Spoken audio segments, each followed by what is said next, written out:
You've probably heard these words thrown around all the time. Microeconomics, macroeconomics. And they sound kind of complicated, right? But honestly, they're just two different ways of looking at the very same thing, our economy. So over the next few minutes, we're going to break it all down and make it super simple. Let's get right into it. So what is the deal here? What's the real difference? Is it as simple as micro for small money and macro for big money? Well, not exactly. But trust me, the answer is way more straightforward than you might think, and we're about to clear it all up. Okay, so before we can really dig into what makes them different, we've got to understand what they have in common. Think of economics as a big tree. Well, micro and macro, they're just the two main branches growing from that same trunk. When you boil it all down, economics is really just about one thing: choices. I mean, think about it. We all have limited stuff, time, money, energy. But the things we want, that list is pretty much endless. So economics is just the study of how all of us, you, me, businesses, even governments, decide what to do with what we've got.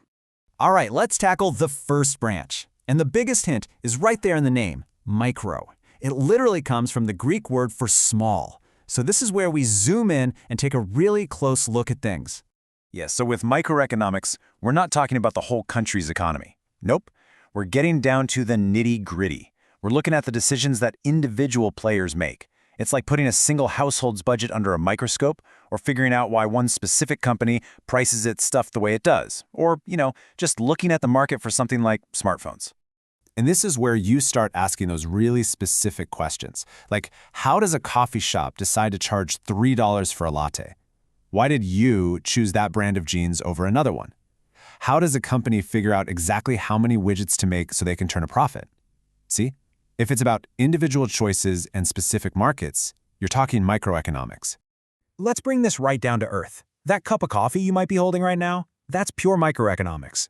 It's all about why that coffee costs what it does, right? It's about how the cafe owner came up with that price, how many people like you are willing to pay for it, and what happens when another coffee shop opens up right across the street. All of that's micro. Okay, so we've been looking through the microscope. Now, let's switch to a telescope. Let's zoom all the way out. If micro was the close-up, then macroeconomics, well, that's the giant, big picture view. And just like before, the name gives it away. Macro means large. So here, we stop looking at just one person or one company. Instead, macroeconomics is all about adding everything up. It's asking, how is the entire country's economy doing? It's the checkup for the nation's overall economic health. And you've definitely heard of these topics before. They're the ones all over the news headlines.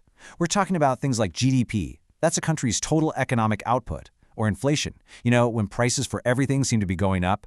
And it also covers those huge government decisions like changing tax rates, that's fiscal policy, or when the central bank messes with interest rates, which is monetary policy.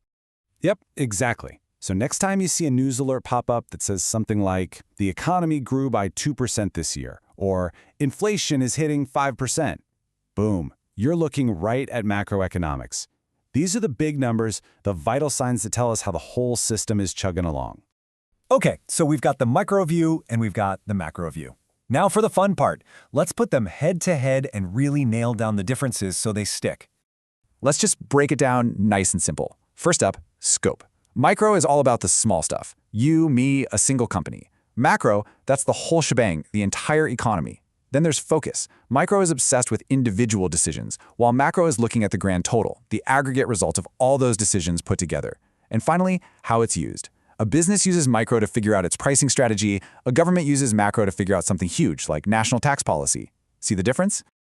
Now hold on. It's super easy to think of these as two totally separate things, right? Like they live on different planets. But that's not the case at all. They are completely 100% connected. You really can't have one without the other. They're just two sides of the very same coin. And here's how that connection works. Think about it. Every time you decide to buy something, that's a micro decision. But when millions of us make those decisions, well, all that spending adds up and starts to affect big things like national income, and that's macro. Now, the government sees that macro data and says, maybe we should do a tax cut. That's a macro policy.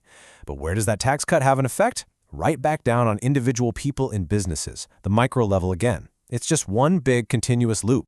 And that right there is the most important thing to remember. The big macro picture, it's literally built out of millions and millions of tiny micro decisions. It's like a giant mosaic made of tiny little tiles. They're totally dependent on each other. Okay, I've got one last analogy for you. And honestly, this is the one that makes it all click. It's the classic way to remember the difference, and it works perfectly. It's all about the forest and the trees. Simple, right? Microeconomics is when you walk right up to one single tree. You're studying its bark, its leaves, its roots. You're focused on every little detail of that one tree. But macroeconomics? That's when you climb a hill, look out, and see the entire forest. You're not looking at one tree anymore. You're looking at the health of the whole ecosystem, how fast it's growing, if there are any big problems. To really understand the woods, you need to be able to do both.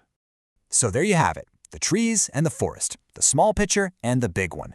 Now that you've got the difference down, what do you want to explore next? Do you want to zoom in on the micro stuff, like the dance of supply and demand? Or do you want to stick with the big picture and talk about macro topics like inflation or GDP? Let us know what you think. Thanks for joining me on this one.